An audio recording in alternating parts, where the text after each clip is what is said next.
Assalamualaikum warahmatullahi wabarakatuh. Innal hamdalillah nahmaduhu wa nasta'inuhu wa nastaghfiruh wa na'udzu billahi min shururi anfusina wa min sayyiati a'malina. Man yahdihillahu fala mudilla lahu wa man yudlil fala hadiya lahu. Asyhadu an la ilaha illallah wa asyhadu anna Muhammadan 'abduhu wa rasuluh. Allahumma salli wa sallim ala Muhammad wa ala ali Muhammad kama sallaita ala Ibrahim wa ala ali Ibrahim wa barik ala Muhammad wa ala ali Muhammad kama barakta ala Ibrahim wa ala ali Ibrahim fil alamin innaka Hamidum Majid. Ma'asyiral muslimin, jamaah salat zuhur yang dirahmati Allah Subhanahu wa taala. Pertama-tama marilah kita bersyukur kepada Allah Subhanahu wa taala atas nikmat yang Allah telah berikan kepada kita, yakni nikmat sehat, nikmat iman, dan nikmat waktu luang. Yang kedua, salat serta salam senantiasa tercurahkan kepada Nabi kita Nabi Muhammad sallallahu alaihi wasallam beserta keluarganya, para sahabatnya hingga pengikutnya pada hari kiamat kelak. Jamaah rahimani wa rahimakumullah.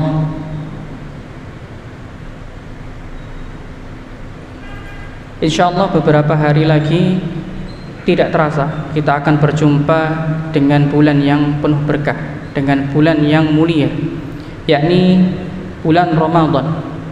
Bulan yang di dalamnya penuh keberkahan, bulan di dalamnya amal-amal kebaikan itu Allah akan lipat gandakan. Selayaknya kita sebagai orang yang beriman, yakni menyambut bulan Ramadan dengan apa? Dengan berbahagia, dengan bersemangat, ya. Dan salah satunya adalah dengan mendekatkan diri kita kepada Allah Subhanahu wa taala. Dulu Nabi sallallahu alaihi wasallam memberi kabar gembira kepada para sahabat akan datangnya Ramadan. Sahabat Abu Hurairah radhiyallahu anhu pernah bercerita, ketika datang Ramadan, Rasulullah sallallahu alaihi wasallam memberi kabar gembira kepada para sahabat akan datangnya Ramadan. Beliau bersabda, telah datang kepada kalian bulan Ramadan, bulan yang diberkahi. Allah mewajibkan kalian untuk berpuasa. Di bulan ini pintu-pintu surga dibuka, pintu-pintu neraka ditutup, dan setan diikat. Di sana terdapat malam yang lebih baik dari 1000 bulan. Barang siapa terhalangi untuk mendapat kebaikannya, berarti dia telah terhalangi untuk mendapatkan kebaikan. Hadis riwayat Ahmad dan disahihkan oleh Syekh Al-Albani. Hadirin salat jamaah salat zuhur rahimani wa rahimakumullah. Secara umum ketika kita menghadapi sebuah ibadah, ya, ada 3 hal yang perlu kita fikirkan. Pertama, apa yang harus kita persiapkan ya sebelum ibadah tersebut. Ya, yang kedua, apa yang harus kita lakukan ketika beribadah. Dan yang ketiga adalah apa yang harus kita lestarikan pasca ibadah. Dan di kesempatan kali ini jamaah rahimani wa rahimakumullah, kita akan sedikit membicarakan apa yang seharusnya dipersiapkan seorang muslim, seorang yang beriman kepada Allah Subhanahu wa taala sebelum memasuki bulan suci Ramadan. Yang pertama adalah memperbanyak doa. Berdoa memohon kepada Allah Subhanahu wa taala agar dipertemukan kita dengan Ramadan dalam kondisi sehat jasmani dan rohani, sehingga bisa maksimal dalam beribadah ketika di dalam bulan Ramadan. Kita meyakini bahwa satu-satunya yang kuasa mengendalikan diri kita hanyalah Allah Subhanahu wa taala. Dia yang memberi kemudahan bagi para hambanya untuk beribadah kepadanya, baik kemudahan dalam bentuk fisik seperti kesehatan, kekuatan, dan yang lain. Termasuk yang paling penting adalah kemudahan dalam bentuk semangat untuk melakukan ibadah. Kita tidak akan mampu jamaah rahimani wa rahimakumullah beribadah tanpa pertolongan dari Allah Subhanahu wa taala. Karena itu berdoa dan berdoalah, memohon kepada Allah Subhanahu wa taala agar kita diberi kemudahan untuk mendapatkan kebaikan di bulan Ramadan. Kita bisa simak semangat sahabat dan para tabi'in di masa yang silam. Mereka sangat antusias menyambut Ramadan sehingga mereka gunakan kesempatan doa mereka untuk memohon kepada Allah agar bisa bertemu dengan bulan Ramadan. Salah satu ulama dari kalangan tabi'ut tabi'in, Mu'allaq bin Al-Fadil, berkata, dulu para sahabat selama 6 bulan sebelum datangnya bulan Ramadan, mereka berdoa agar Allah mempertemukan mereka dengan bulan Ramadan.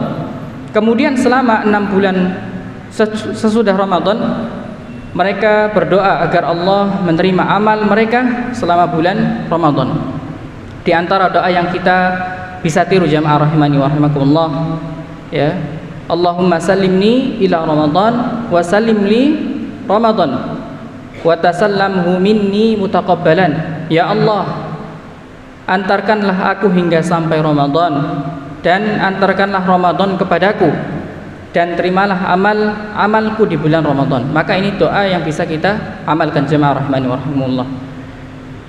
Satu harapan yang luar biasa betapa mereka menilai Ramadan adalah bulan yang sangat istimewa, sehingga mereka tidak akan menjadikannya kesempatan yang sia-sia. Maka kita maksimalkan jemaah rahmani wa rahimakumullah, sisa di bulan Sya'ban ini juga kita gunakan untuk persiapan menyambut bulan Ramadan. Kita siapkan fisik kita siapkan rohani kita siapkan amal ibadah kita. Kemudian yang kedua jamaah rahmani wa rahimakumullah, yakni perbanyak istighfar dan memohon ampunan kepada Allah Subhanahu wa taala. Dosa dan maksiat adalah sumber penyakit bagi hati. Dialah sumber noda bagi hati. Rasulullah sallallahu alaihi wasallam menggambarkan bagaimana bahaya dosa bagi hati manusia. Sesungguhnya seorang hamba apabila melakukan perbuatan maksiat, maka akan dititikkan dalam hatinya satu titik hitam. Jika dia meninggalkan maksiat itu, memohon ampun dan bertaubat kepada Allah, hatinya akan dibersihkan. Namun jika dia kembali maksiat, akan ditambahkan titik hitam tersebut hingga menutupi hatinya. Itulah yang diistilahkan ar-ra'an, yang Allah sebutkan dalam firman-Nya, yang artinya adalah sekali-kali tidak demikian.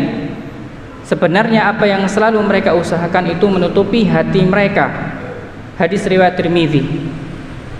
Mulailah untuk bertobat. Kita mulai untuk bertobat kepada Allah Subhanahu wa taala untuk menghapus kesalahan kita. Jika kesalahan itu harus ditutupi dengan membayar kafarah, kita siap membayarnya. Jika terkait dengan hak orang lain, kita pun siap untuk meminta maaf kepadanya. Rasulullah sallallahu alaihi wasallam bersabda, orang yang bertaubat dari satu perbuatan dosa seperti orang yang tidak melakukan dosa itu. Kemudian yang ketiga adalah mulai membiasakan diri dengan kebaikan. Nah, di bulan Sya'ban ini, sisa bulan Sya'ban ini, mari kita gunakan kesempatan waktu yang sisa ini untuk mempersiapkan diri kita, ya, untuk membiasakan diri kita dengan kebaikan, dengan sedekah kita, dengan baca Al-Qur'an kita, ya. Sesuatu yang dilakukan dengan mendadak, ya, biasanya itu hasilnya tidak maksimal. Karena manusia adalah ketika jadi baik tidak bisa dilakukan secara instan. Semuanya adalah butuh proses. Jadi ketika Ramadan datang kemudian kita tiba-tiba berpuasa, itu akan merasa lelah, akan merasa lemas. Maka perlu untuk kita siapkan, ya, sebelum bulan Ramadan tiba. Kemudian yang keempat adalah tekad untuk menjadikan Ramadan kesempatan untuk berubah. Kita harus punya target. Ramadan tahun ini harus mengubah diri saya menjadi lebih baik dari tahun sebelumnya atau dari hari sebelumnya. Allah memberikan banyak kemudahan bagi hambanya untuk beribadah selama di bulan Ramadan.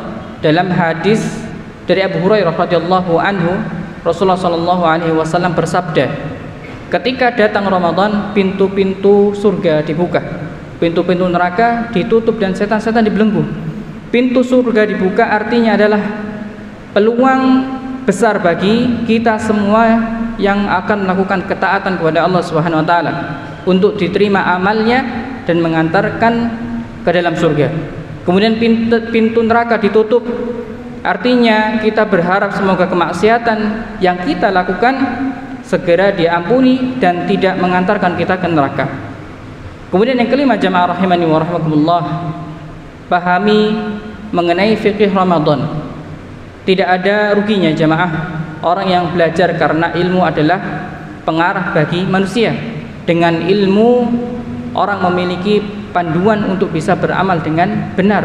Karena itulah Ali bin Abi Thalib radhiyallahu anhu memuji ilmu. Di antaranya adalah ilmu akan menjaga kita. Ali radhiyallahu anhu berpesan kepada muridnya, ilmu lebih baik daripada harta. Ilmu yang menjagamu dan harta yang kamu jaga. Islam mengajarkan agar kita, setiap muslim, berbekal ilmu sebelum belajar, memahami panduannya sebelum beramal. Allah Ta'ala berfirman, fa'alam annahu la ilaha illallah wastaghfir li dzambih. Fa'alam, ketahuilah, pahamilah bahwa sesungguhnya tidak ada ilah sesembahan atau Tuhan selain Allah, dan mohonlah ampunan dari dosamu. Kata Imam Bukhari ketika beliau menjelaskan ayat ini, yakni babul ilmu qabla al-qaul wal amal, penjelasan bahwa ilmu harus didahulukan sebelum berbicara dan beramal. Beramal dengan ilmu dalam arti berdasarkan dalil akan membuat amal kita semakin yakin. Amal yang kita kerjakan itu semakin yakin karena kita tahu, karena kita faham ilmunya. Semoga Allah membimbing dan memudahkan kita untuk menjalankan ketaatan selama di bulan Ramadan nantinya.